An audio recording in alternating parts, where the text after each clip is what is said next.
Blessed and praised, glorified, exalted, and extolled be the name of the supreme King of Kings, the Holy One. Blessed be He, for He is the first and He is the last, and there is no God besides Him. Strive up towards Him who guides the world through desolate places by His name, Yah, and exalt before His countenance. His name is exalted far beyond all blessings and praise. Blessed be the name of the Holy King of the universe, Yehovah Sabaoth. Hallelujah.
Shalom, shalom.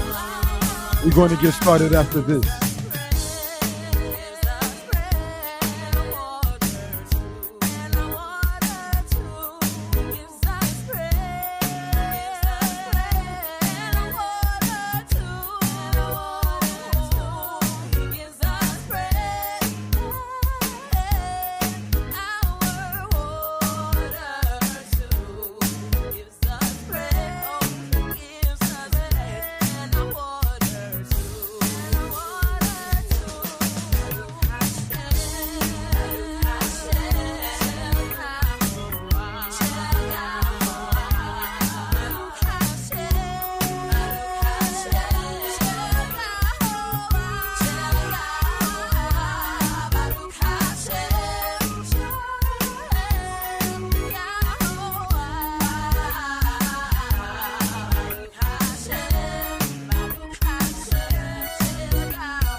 Shalom. Shalom, brothers and sisters. How's everybody doing? We pray that everybody is well and will be better. This is your brother and friend, Yeshaya Yisrael of the house of Israel. Brothers and sisters, we are going to continue in this presentation, and that is Black History Starring the Israelites Part 3. We had a Part 2 on the same platforms, Mora Yeshaya History Lessons and Mora Yeshaya Torah Lessons, as well as the Facebook profile Yeshaya Author Danite. And brothers and sisters, we do hope and pray that, as usually is the custom on this, that everybody is well and will be better. In this particular presentation, we're going to be talking about the matter of the Northern and Southern Kingdom and its split and its effect within and without. And what do I mean, brothers and sisters, when I say within and without? Is the fact that the split of the Israelite kingdom is recorded not only by the Israelites, but by other nations as well, as we will show. So these are things, brothers and sisters, that we intend to sit there and bring out and show, if we will, for reference purposes. We ask you all to get your pens, your pads, your paper, and to take notes. Screenshots too are welcomed in these presentations. All right. Shalom. Mikal, thank you for joining us.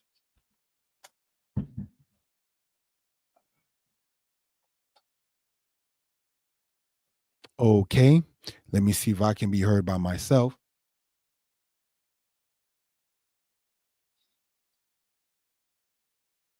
All righty. In that particular case, I am able to see the comments from the people. So if there's any comment, complaint, or anything of that sort, please do not hesitate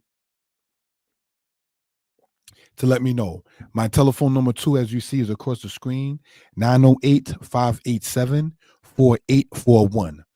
All righty. Say maybe 2-3 weeks ago, I ceased in doing presentations and ever so often having a curse word within it, because it took away from the sacredness of it, and saying that we asking the Most High to be with us in these presentations.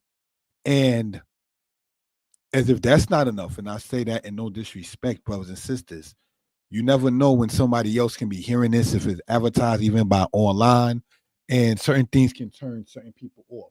So you don't want to sit there and be the cause of people not wanting to hear you. All right, in this particular case. So let us continue, if we will, in this particular case. Thank you for that, family. We are going to, and for those who are interested, this is how I look, because sometimes people say, oh, ever so often you should show yourself. People be more comfortable and listening, maybe if they see who is talking to him or her. So understood in that particular case. So throughout the presentation, I'll be turning the camera on and off. All right. Because we want people to focus, if we will, upon the presentation itself. All right. So let us pull up the PowerPoint, brothers and sisters, in this particular case. All right.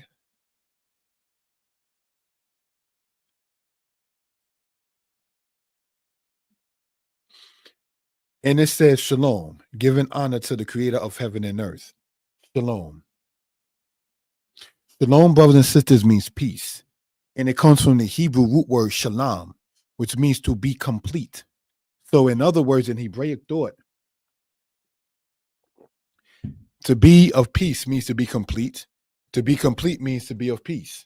So these are things too, brothers and sisters, that we care to sit there and bring out for reference purposes. I want to not take anything away from the presentation.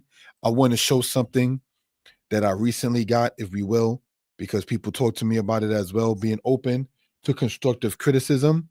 If we will, brothers and sisters, I got a thermos. So you won't have to hear the gook as a brother sit there and drinks, because I do drink, not alcohol, but I do drink during presentations because of the amount of talking that one does. All right. So in that particular case. So brothers and sisters, let us again pull up the PowerPoint and continue in this particular matter. Thank you for that, family. Ezekiel chapter 37, verse 11. Then he said unto me, Son of man, these bones are the whole house of Israel. Behold, they say, Our bones are dried up, and our hope is lost. We are clean, cut off. Now, in the Hebrew, remembering, brothers and sisters, that Hebrew goes from right to left. All right, so let's look, if we will. Right? If we were to get the laser pointer, and it says, Wayomer Eli, and he said unto me, Ben Adam, son of man, Ha'atamot ha'ele, these bones, called Beit Yisrael, are all the house of Israel. Hema, they are. Hine omrim, behold, they say, behold, saying, Yashpu atzmotenu, our bones are dried up. Wa'abda tikwatenu, and our hope is lost, and our hope is perished. Nigzarnu lanu, we are clean cut off. We are clean exterminated from. Brothers and sisters, clean cut off or clean exterminated from what? Your language, your culture, your history, your laws.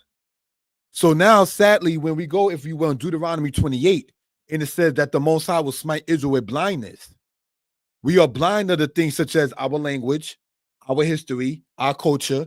Any people who don't know where they come from, any language will do, and any history will do.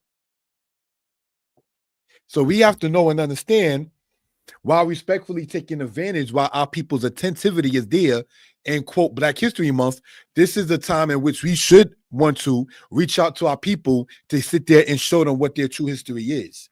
Their history being called in the book that is incorrectly called the Old Testament.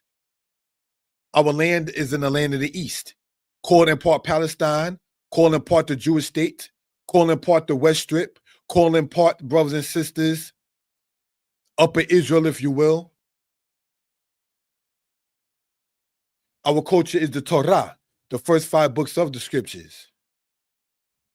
And so, brothers and sisters, these are things that we care to sit there and bring out for reference purposes. We ask you again to comment, like, share, and subscribe. We intend tomorrow afternoon to sit there and get into a Hebrew lesson for those who are interested. It will be on the platform Mora Yeshaya Hebrew Lessons. All right. But now, getting back into this, if we will. Wayomer, and he said, Eli unto me, to me, Ben Adam, son of man, ha'atzamot ha'ele. Edzem means bone, also means self. The word for bone, B-O-N-E in Hebrew, is the same word meaning self, S-E-L-F. All right. So, my bone, myself, brothers and sisters, in Hebraic thought is the same thing. All right. Ha'atzamot ha'ele. Now, this word here, ele, means these. All right. But in Hebrew, you have the noun that prefixes the word these, in order to sit there and have it say these bones, as opposed to saying these are bones, or this is a bone. These are things we care to point out in grammar as time goes along. Kol Beit Yisrael Hema, they are all the house of Israel. So, brothers and sisters, the Most High is letting us know that he hears us when we say we don't know our history. We don't know where we come from. We don't know our land, language, and culture. You understand? It's called, and it is in what is called the Old Testament.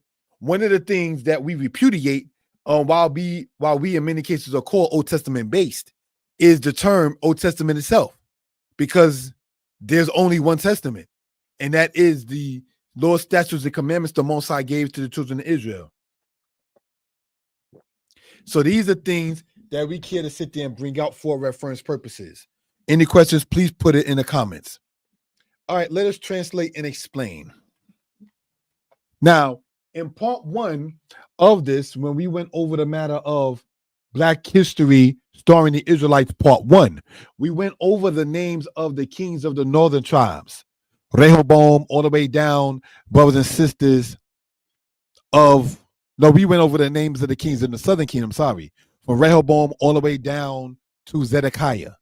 All right, now these are the kings of the northern tribes by list: Jeroboam, Nadab, Baasha, Elah, Zimri, Tibni, Omri, Ahab, Ahaziah, Joram, Yehu, Jehoaz, Joash, Jeroboam II, Zechariah, Shalom, Menachem, Pequakia, Pequak, Hoshea.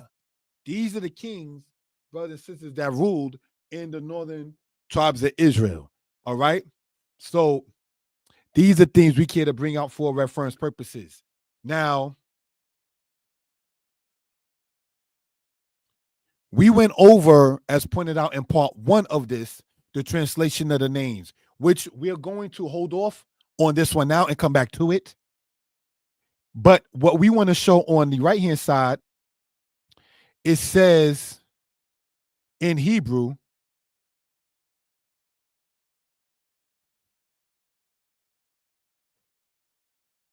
Abdi Ebed Hoshea. Now, in Hebrew, Abdi means my servant. All right? Ebed means servant, and Hoshea means, we're going to say now, salvation. So these are things that in part was found, you might want to say, in old Israel or ancient Israel and so forth. Now, when you look at this kind of matter right here with the Hebrew upon it, you may notice on the bottom of such is what looks like the Egyptian matter of a case. So now when we go into Ezekiel chapter 20, and it says, defile not yourselves with the idols of Egypt, brothers and sisters, it's not that far-fetched. You might see an ankh next to the scarab of Hezekiah, king of Judah. You understand? It's not that surprising. You might see the stretched out bird goddess of ancient Egypt inside of the thing that is speaking upon the ancient house of Israel, because Israel began to sadly attach themselves on to the other cultures around them. So these are things, brothers and sisters, that we care to bring out for reference purposes. Let's continue, family, in this case. Some kind of citations. In the movie Roots, which was aired in 1977, there was a scene in which an actor says to Kunta, they seem to be a strange new tribe of people that are lost. Now, brothers and sisters, when we say lost, and we went over what's written in the book of Ezekiel, when it says our hope is lost, if you don't know your land, language, and culture, if you don't know your history, and no disrespect, that means you don't have an idea on where to go, on where you're going. So that right there is definitely a sign and a case of what happens in being lost. And if we are content with being lost, it shows. If we are content with the perishing matter, it shows. Just doing what we got to do. I ain't got to do nothing but be black and die. And so looking at it, something like that, that's what happens with a people when they have no hope for their future, if you will. You understand? Let's continue. The statement in Ezekiel saying we are clean cut off is due to the fact that the people are saying we are clean cut off from our land, culture, heritage, history, laws. Thus, it also says our hope is lost. The hope for the future is where? Essence Magazine, which is popular in the Black community, and other platforms speaking on the future of Black America speak of it as very dim.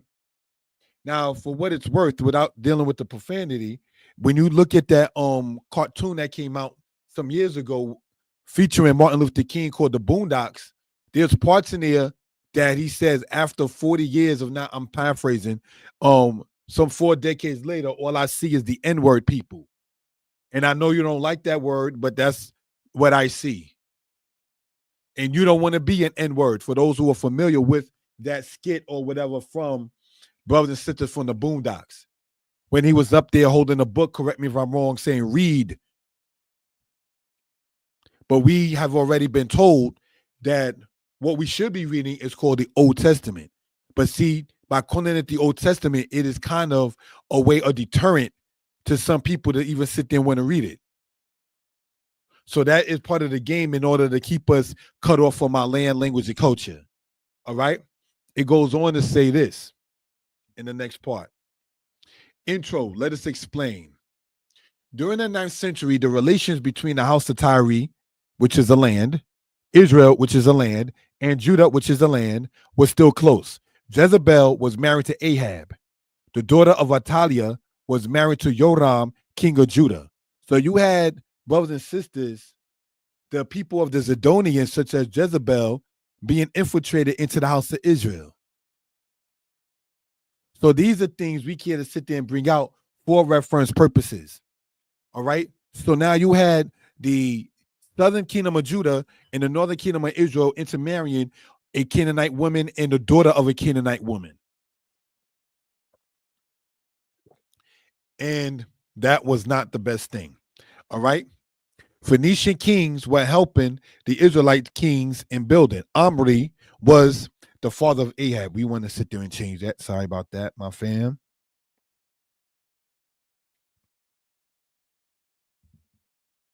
All right, from current slide, if we will. Yes. All right, so let's look at this.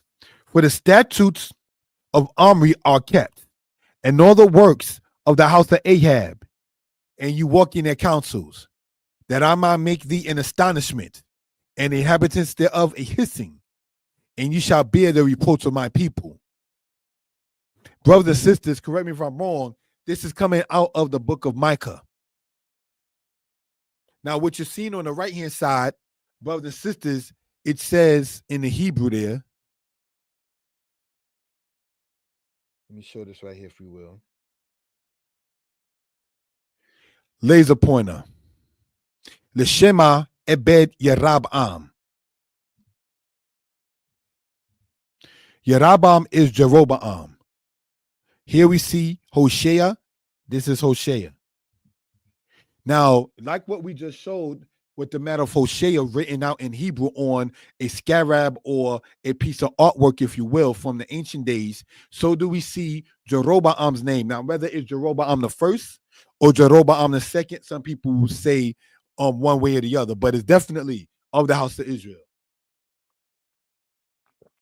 These things, brothers and sisters, like other things, with Shalom, Israel Young Lion, was found in the lands of the East. So this is another point to show that the land of Israel is not in the West. It's not in the Western Hemisphere. We spoke before on that particular matter. Correct me if I'm wrong. It was Black History starring the Israelites Part 2. And in that, it talks about Israel going into the land.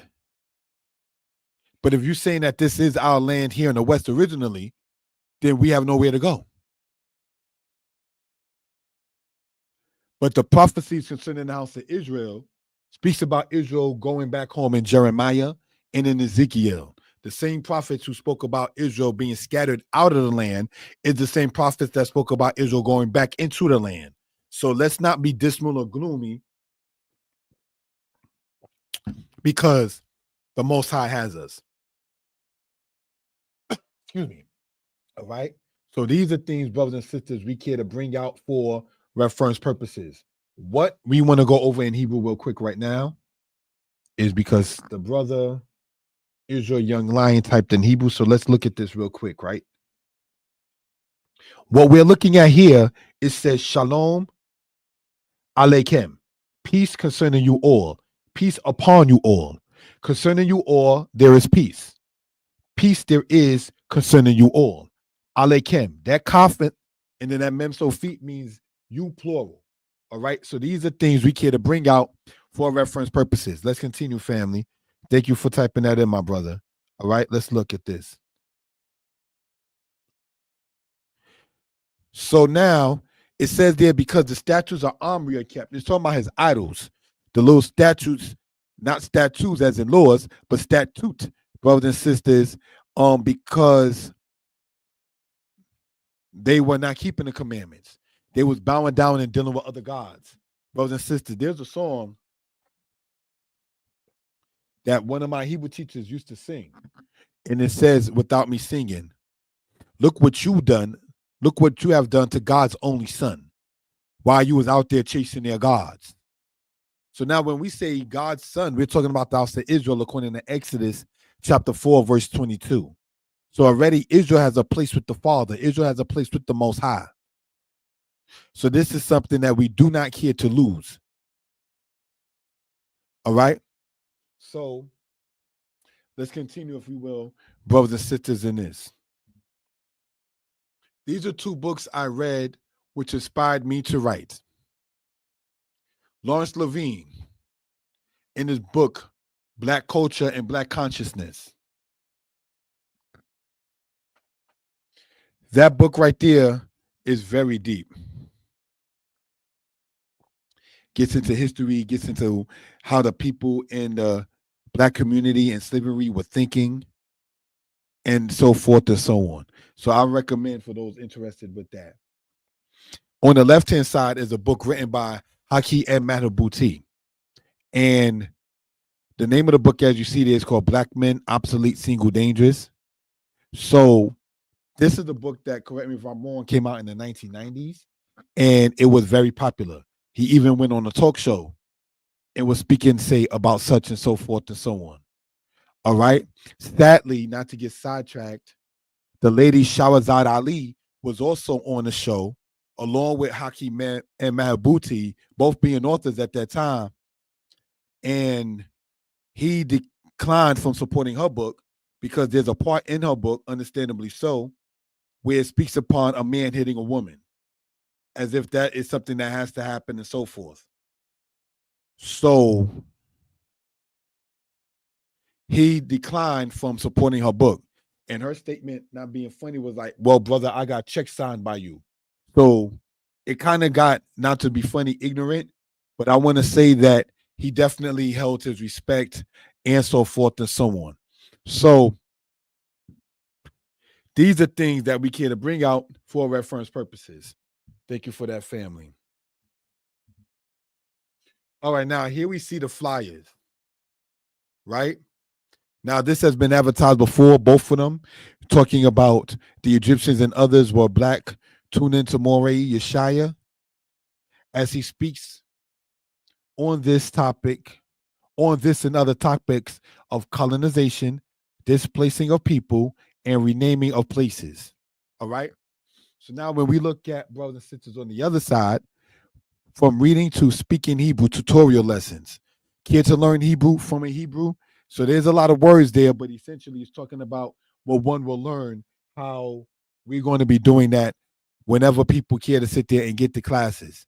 So again, for such, I can be reached at 908-587-4841. All right? Thank you for that, family, in that particular case. Assyria. 2 Kings chapter 15, verse 29. So let's see, brothers and sisters, what that particular portion says. All right? In the book of 2 Kings 15. And so we want to show this, or at least read it in this particular case. All right?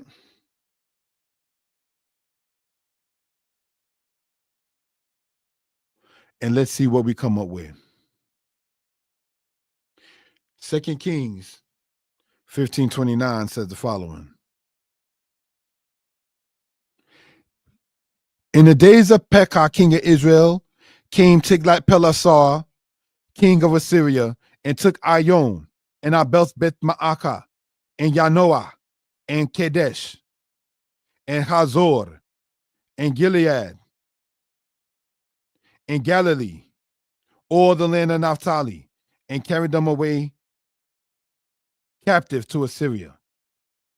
So, brothers and sisters, correct me if I'm wrong, the style of the Assyrians was to sit there and take it to where your kingdom is no longer active.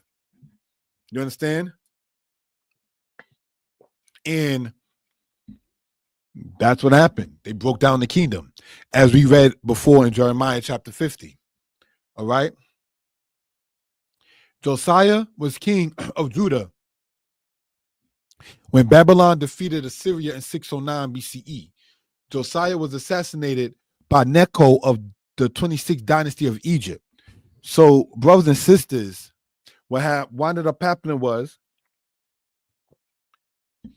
Necho of dynasty 26 was going to go and give assistance to the Assyrians. Josiah, hearing about it, he decides to sit there and interfere, not to be disrespectful toward the king of the past, but he stood in the way to the best of his ability in trying to get the Egyptians to turn back around. They assassinated him, and this may sound harsh, and I mean no disrespect. Life went on. The children of Israel continued to go on and move about after the death of the kingdom, after the death of that particular matter. All right? Babylon came up as a power in 626 BCE under Nabopolassar and his son, the famous Nebuchadnezzar. This Nebuchadnezzar is mentioned in 2 Kings 24, verse 8 to 12. Jehoiakim was taken captive with Ezekiel. Ezekiel chapter 1, verse 1. So let's look up, if we will, brothers and sisters, in real time as much as possible, right?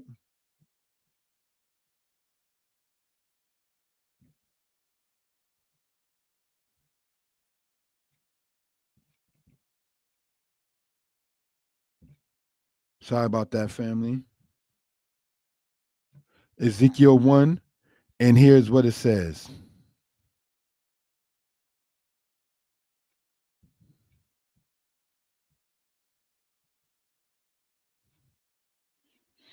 Okay, how to get back over there, not sure.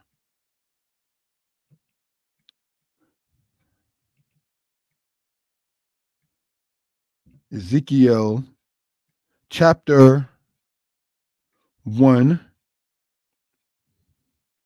Now it came to pass in the 30th year, in the 4th month, in the 5th day of the month, as I was among the captives by the river Kibar, that the heavens were opened, and I saw visions of Elohim.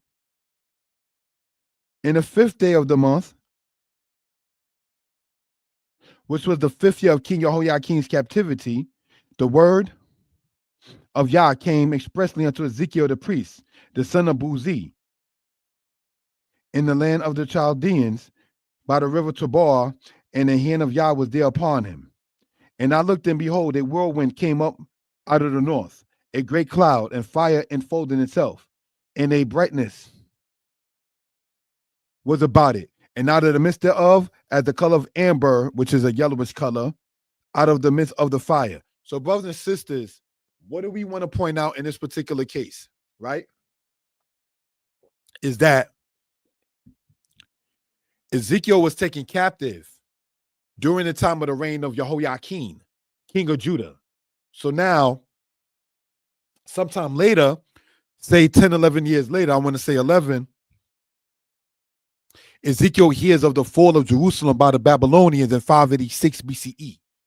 So if King Jehoiakim was taken captive in a timeline in 597, and we're talking 4 years later, BCE years count down, we're talking 593. 5 years later, 592 BCE. All right. So these things are things we care to point out for reference purposes. Let's see how it ties into the history of the world. This Nebuchadnezzar is mentioned in 2 Kings chapter 24, verse 8 to 12. Jehoiakim was taken captive with Ezekiel, as pointed out in Ezekiel 1. The Medes and the Persians were not one kingdom together. That is, before that, there was just Medes and Persians. You understand? The Medes and the Persians were not one kingdom until the era or the time frame of Cyrus II, who in 550 BCE defeated Astyages of the Medes. The Babylonians fell to the Medes in 539 BCE, and the Israelites got some reprieve. Ezra chapter 1.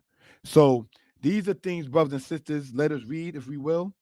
Thank you for that. Not everything that was cited, but we are going to read the part in Ezra and make a point, if we will, brothers and sisters, in this particular case, all right?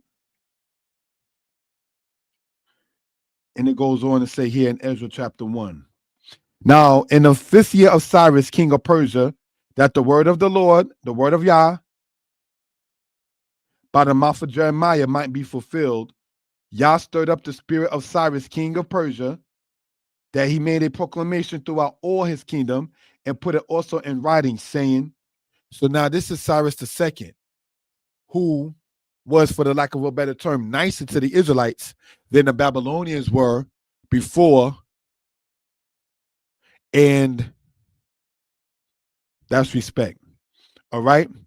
Now, by the time they get out of the Babylonian captivity, they need to still build the temple, as we call the second temple. You understand? So this is a timeline in this particular case. Let's move on, family. There were Israelites in Elephantine, Egypt, where they had a temple dedicated to Yahoo. In other words, they had a temple dedicated to the Most High. Though, unfortunately, they did worship idols there also. The Persians were, during this time, had matters with the Greeks in the Battle of Marathon, which was a Greek win, in 490 BCE, and with Macedon in 492 BCE. All right. So both of those individuals lost in those particular battles we just read of, and that is to point that out well. Persia too had rule over Egypt, and this was in Dynasty 27. They also ruled in Egypt in Dynasty 31. Cyrus, his son, ruled in Egypt. His name was Cambyses. Then after Cambyses, his cousin Darius I ruled in Egypt. Xerxes is the son of Darius I and is the Ahasuerus that Esther speaks of. So these are things that we want to point out regarding the role that the Medes and the Persians had, that the Persians have. You understand, to sit there and find out what's going on. All right. Any questions about this? Please, again, feel free to put it into the chat. Thank you for that. What you're seeing on the right-hand side is a picture from the Shushan Palace as a book cover. That's an actual picture from the Shushan Palace or Susa Palace, brothers and sisters, showing how the ancient people of Persia looked. All right. Let us continue in this, family. Now, the marathon battle, if we will. The Greek world during the Persian Wars, 500 to 479 BCE. We have to know and understand that Israel fits in this because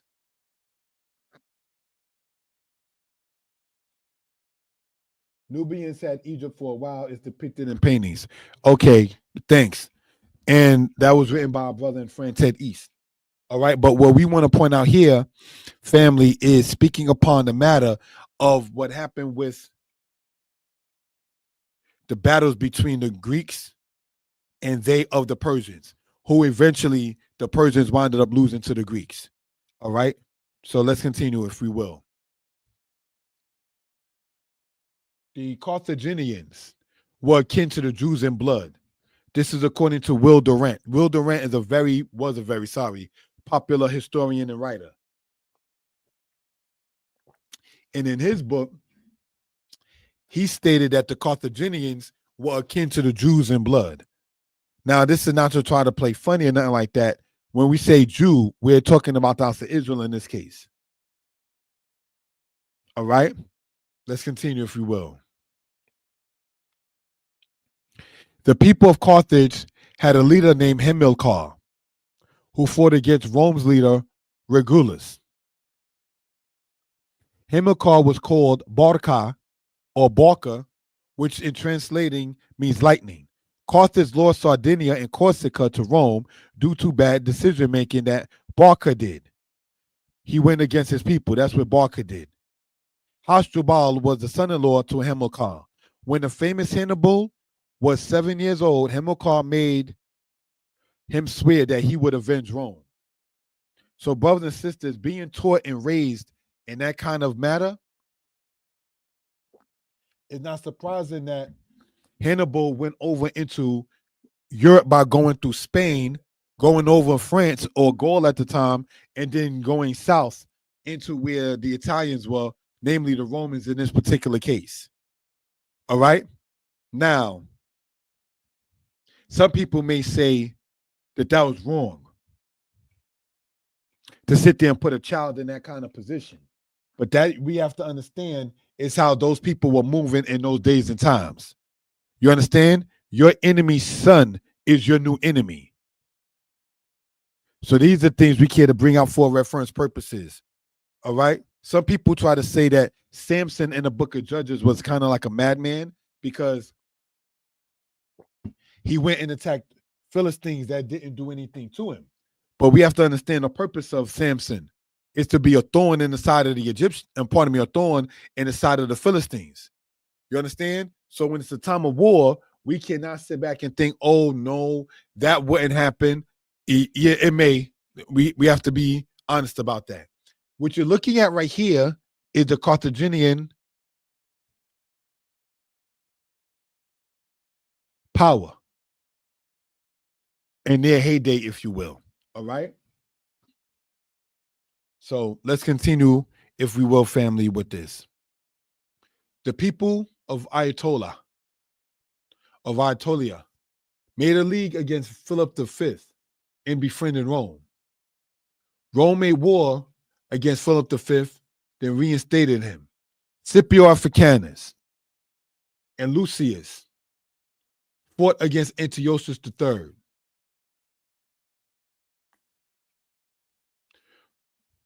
Perseus made a league with Seleucus IV, the brother of Antiochus IV. This is how the history ties in what we're talking about. We're talking about families doing things for royalty and contract purposes. So with that being said, let's go on. Perseus was defeated by Lucius Paulus and was led as a captive to Rome. Mummius of Rome defeated the Greeks in 146 BCE.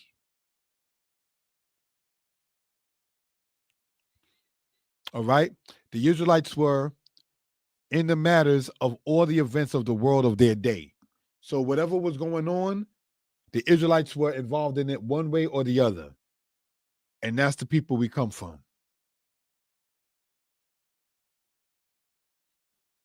So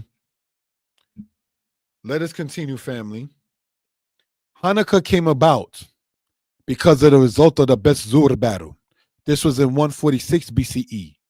And is 4 years after the Pitna battle and 15 years before the Third Corinth battle. Simon, highlighted in bold there because Simon, brothers and sisters, is mentioned inside of the book of Tacitus of Rome. Just thought people would want to know that. Simon of the Maccabees is recorded as a king because he got rid of the Seleucid garrisons in Judea and Gezer.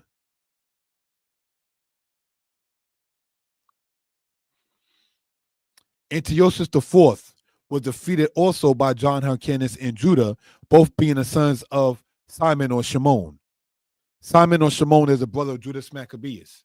So this Judah and John Hyrcanus are the nephews of Judah Maccabees. All right? So these are things, again, we care to sit there and bring out for, say, reference purposes. During the era of Shimon, the Seleucids sent Antiochus VII, who defeated the Israelites, but was later killed by the Parthians. The Parthians were workers for the Persians as history went on. All right, so these are things, brothers and sisters, we care to point out and bring out for, say, reference purposes. We're going to take an intermission now, brothers and sisters, and get into some music and be right back in less than 5 minutes. Thank you for that, family.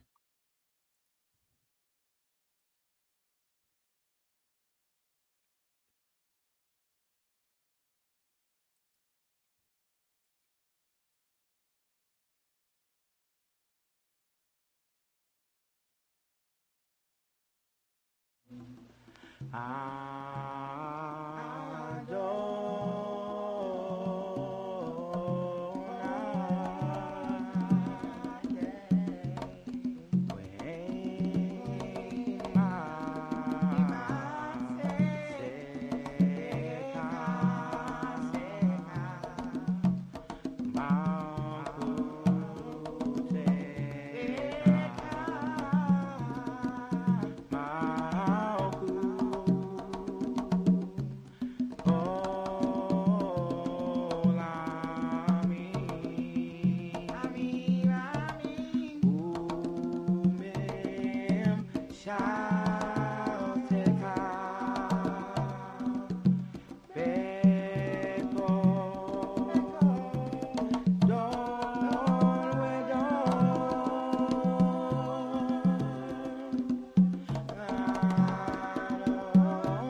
Shalom, shalom.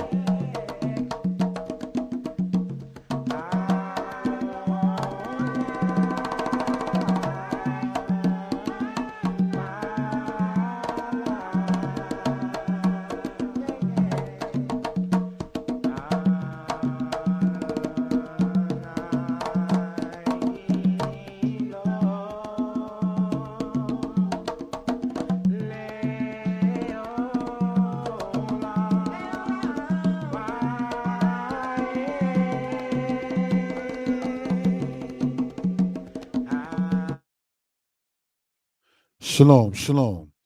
Shalom to the people that are inside the chat.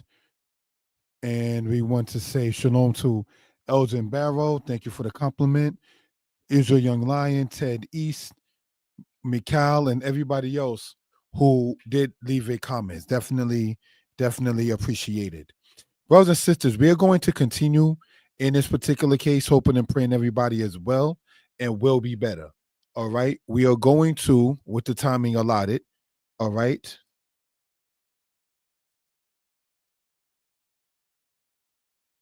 get into this in this manner. Thank you for that. All right.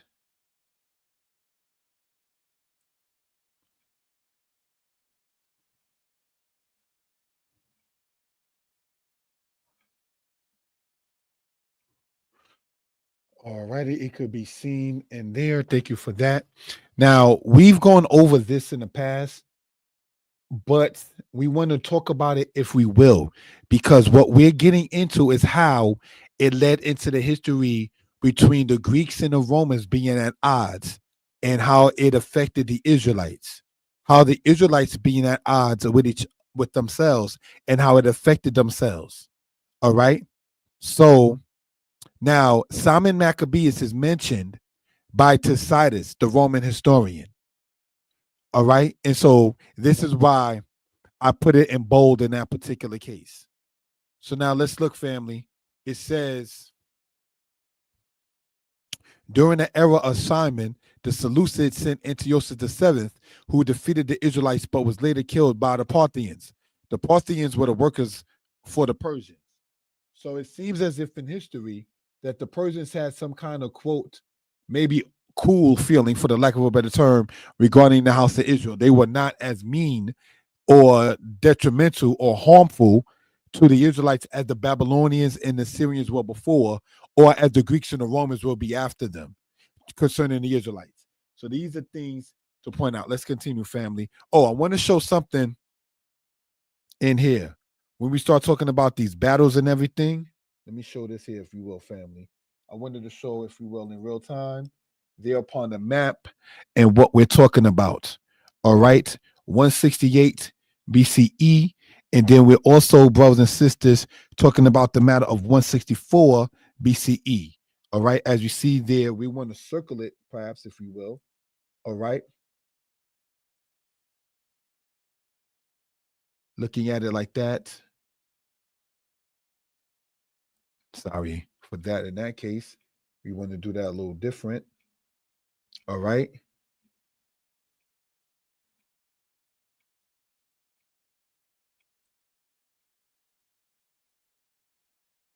In this particular matter, sorry about that. Looking at it this way, we have the 168 matter right here. And over here, we have the 164 matter. All right. So now, when they had the issue with brothers and sisters, the people in a Bet Zur battle, when the Israelites won that under the leadership of Judah Maccabeus, that is wound up, which you get Hanukkah of today, okay, in history. So it was a bloody time, if we will. It wasn't per se the happiest time or anything of that kind of sort, but was more so happy, if we will, in that they rededicated the temple, because that is what Hanukkah means. All right. Any questions or comments? Please feel free to put it, say, into the chat in that particular case. Let's continue, family. Now, after the death of John Hyrcanus, the son of Simon, remember, Simon and Judah Maccabeus were brothers. So this John Hyrcanus we're going to talk about, right? We see Aristobulus, then Alexander Veneus, then a woman named Alexandra. The sons of Alexandra, that woman we spoke of, and Aristobulus II, who seized power, were Hyrcanus, who was controlled by Antipater to join with Aretas III and Ishmaelite. Why do we go over that part? Is because we're showing how the different nations used our people in leadership positions and took advantage of us negatively. That is the point in going over that, family. All right. If I can be heard well and people in good spirits, please type in the number 4. If I can be heard well and people in good spirits, please type in the number 4. So let's look again. You had it to where, as time went on, Judah Maccabeus passed away, right? And then after that, you had Simon Maccabeus, his brother, who also passed away. Then you have from his children, John Hyrcanus, all right? You eventually get into the timing of Alexandra and Aristobulus II. Thank you, Elgin Barrow, for typing that in. All right. Now, after that, you had his child, Hyrcanus II, who was controlled by Antipater. Antipater is the father of Herod, who was friends with the Roman leaders, Julius Caesar. Now, do we see in history how this ties into what we're talking about? So this is what we care to bring into and show for reference purposes. All right. Now, Aretas the Ishmaelite, brothers and sisters, we have to remember that the Nabatean people, from the people in Nabayot of Ishmael, were friends with the children of Esau, who was called Idumea. So you had Nabateans, Idumeans, both being against the Yehudim or the Judeans. That's to say, in biblical terms, the Edomites and the Ishmaelites against the Israelites. Edom and Rome were attempting to rid Israel. So these are things that we want to bring out. And why? Because our people's attention span might be a little bit more keen.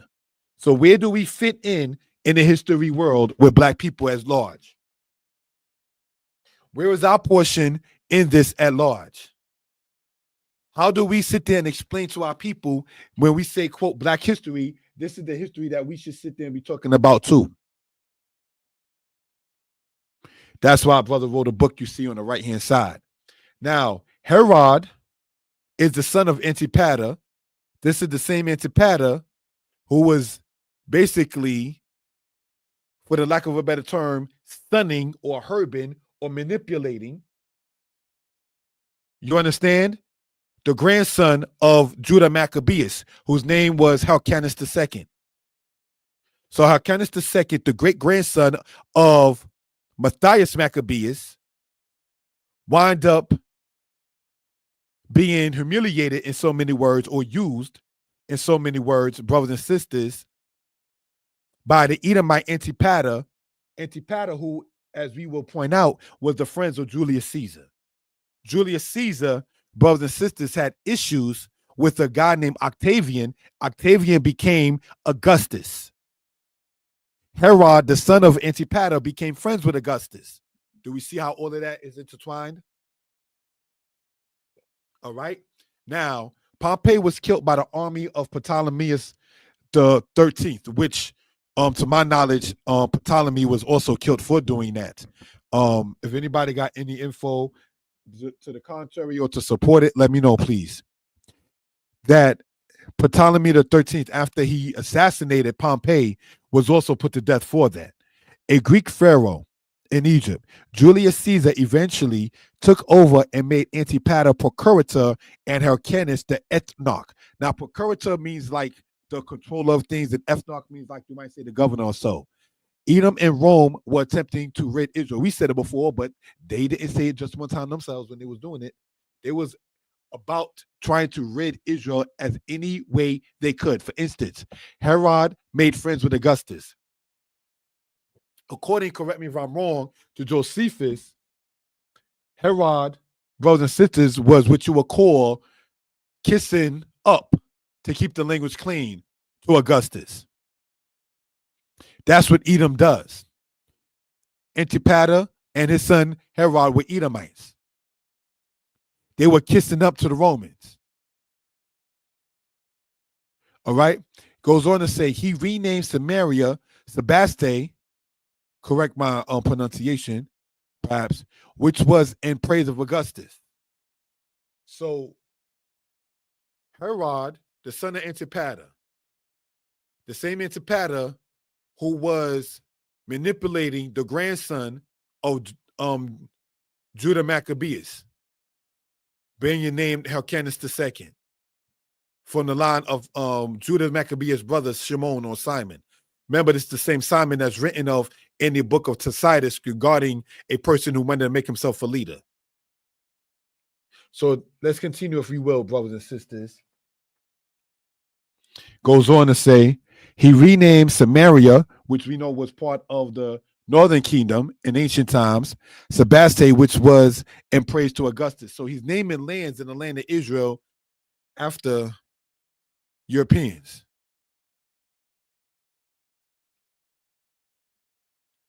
Let's continue. Antiochus IV, like Hadrian, both opposed circumcisions. Hyrcanus made the Edomites circumcised. Remember, this is the same Hyrcanus in this particular one that is the nephew of Judah Maccabeus. Between Antiochus IV and Hadrian, Nero, Domitian, and Nerva made circumcision ban. So you went from Greek leaders all the way down, brothers and sisters, to, if we will, Roman leaders, and many of them were against the Israelites being circumcised. Why? Because it's part of the culture to make sure you keep the males uncircumcised. They knew that that was part of the covenant that made Israel close to the Most High. So when we begin to see the Romans coming along who did not worship the Most High, you understand? Try to sit there and get, quote, spiritual, if you will. You find all kind of craziness. And this is not to be disrespectful or anything of that kind of sort. You understand? You find laws that are made that's not in Torah as passing off as laws. You find people saying and doing things that have nothing to do with the people's culture because of infiltration is what I'm pointing out. You understand?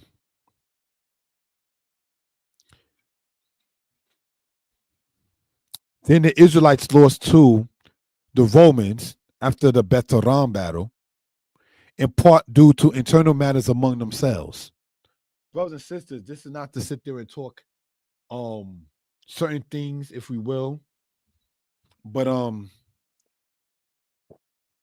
when it says that the Israelites were having internal issues, I will not, and I'm not her, but I will not understand why a woman, Serena Williams, will sit there at a sport event and do a gang dance, the same gang that put her sister unalive. The Crips unalive Serena Williams' sister some years ago. Why would you want to sit there and support that and do that dance? With that is because we're clean cut off. We're blind to the truth of ourselves. We've been through such a hard time and hard matter and hard situation. We think that doing a gang dance is a form of entertainment. That's sad, brothers and sisters, for those who do know kind of what or do know exactly what I'm talking about. So the internal matters that happen within Israel, too, like not getting along, like making problems that don't exist, is why we see that here in this particular matter. Vespasian went to Rome when Nero died and left Titus to besiege Jerusalem. Vespasian is the father to Titus, all right? Hadrian later named Jerusalem Aelia Capitolina in dedication to the Roman god Jupiter. The next major was the Kittos battle in the era of Trajan. Then the Bar Kokhba revolt in the era of Hadrian. So, brothers and sisters, looking at that in that particular case, we wanted to sit there and go over the history, what happened with the Greeks and the Romans, how the Israelites wound up fitting in that, what happened with Mummius, what happened in the battle of the Third Corinth battle in a matter of 168, in which the Greeks lost to the Romans. And then Rome came to power. And then some of those Roman emperors, as we mentioned, such as Hadrian, Nero, Domitian, Nerva, and so on, was okay with promoting the Israelites not being circumcised. So why would you have it to where Augustus renamed Samaria, Sebaste? If I mispronounce, let me know. Why do we have Hadrian some centuries later renaming Jerusalem? So both the part Samaria was part of the capital of the Northern Kingdom. So it got renamed, and then the capital of the Southern Kingdom, Jerusalem, got renamed. So when we spoke about earlier about renaming and displacing peoples and things of that kind of nature, during the time of what we're talking about with the Kittos battle, brothers and sisters, if we will, right?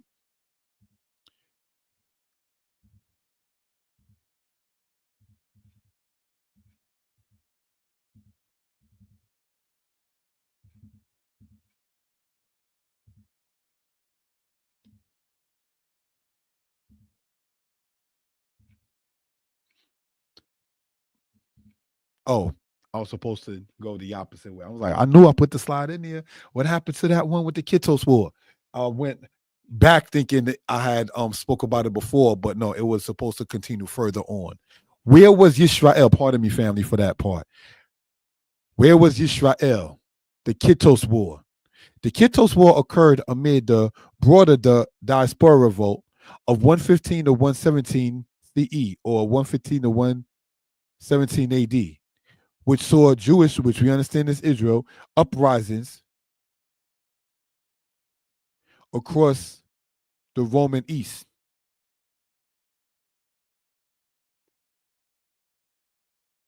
Including Egypt, Libya, Cyprus, and Mesopotamia. So if the Kittos battle was fought between the Israelites and the Roman emperors, where were the people at that was fighting in the 2nd century AD? If it's east of Rome, we might see why it mentions Mesopotamia. And we also know why Egypt is there. Libya is where, brothers and sisters, the Catabasmos is. Cyprus is an island inside the Mediterranean. Mesopotamia is a Greek word itself, meaning the land between the two rivers. And those rivers are the Euphrates and the Tigris River. So all that land here that we're talking about and been talking about is where the children of Israel come from. That's where our land is, brothers and sisters, in the east.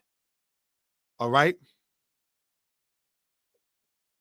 Following the suppression of the revolt in Mesopotamia, the Roman general Lucius Quietus, also known as Kittos, was appointed consul and governor of Judea by Emperor Trajan. So Emperor Trajan, brothers and sisters, sat there and had one named Lucius Quietus. All right, family. Something to consider. But what you're seeing on the right-hand side is the Kittos battle and where it would have been happening, brothers and sisters, given the lands where the Israelites were scattered from in that particular case. In this area right here. All right. Any questions or comments, please feel free to put it into the chat. We're going to go over a couple more slides and break this presentation into 2 parts. All right. The Assyrians, which were important to the Israelites, are as follows: Shalmaneser III, Adad Narari, Tiglath-Pileser III, Shalmaneser V, Sargon II, Sennacherib, Esarhaddon, Ashurbanipal II.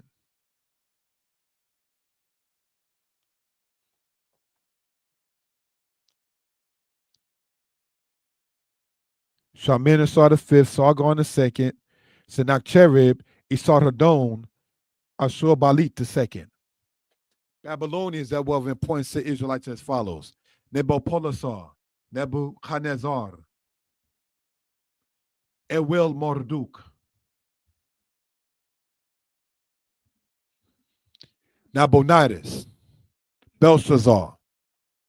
So these are the kings that ruled, brothers and sisters, in Assyria, also in Babylon. Some of them ruling at two different times in different places. But give the people their respect for their history and their value. Now, whether they were righteous or not, don't walk in their ways if you know them to not be righteous. But when we start talking about we were kings and queens and things like that, we went over some of the list of the kings of Israel and Judah. So yeah, we were kings. You understand? But we want to point out what nation did these particular kings that come out of the line of Abraham, Isaac, and Jacob belong to.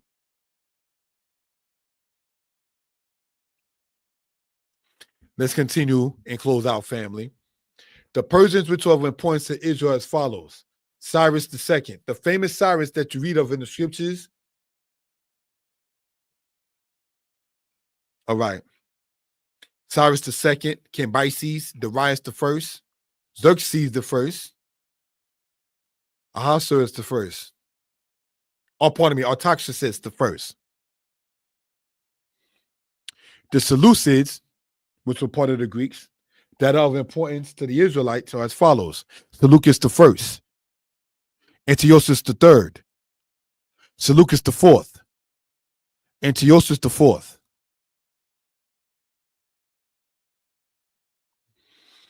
So again, you are welcome to take screenshots, brothers and sisters. We wanted to go over from the matter with the Assyrians, as we spoke upon, Babylon, Persia, Seleucid. All right. And we're going to close out with this and break up the presentation and continue next time. The Romans that were important to the Israelites are as follows: Pompey, Julius Caesar, Augustus, Tiberius, Caligula. Yeah, that Caligula. Claudius, Nero, Vespasian, Titus, Domitian, Trajan, Hadrian. So these are things, brothers and sisters, that we care to bring out to the people. How intertwined, though not happy, that history was. What happened with the people in history. All right? So as pointed out, family, we are going to close out, if we will. But we intend, brothers and sisters,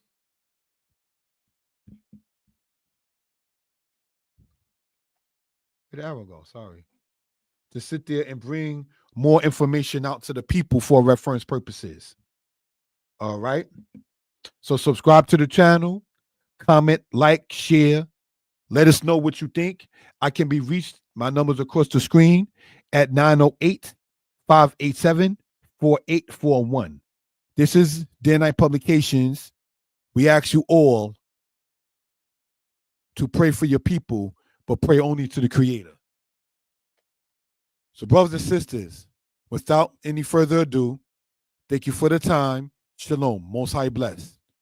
We're going to continue with the other parts as time goes on. Stay tuned, subscribe so you can hear that bell ring. Thank you.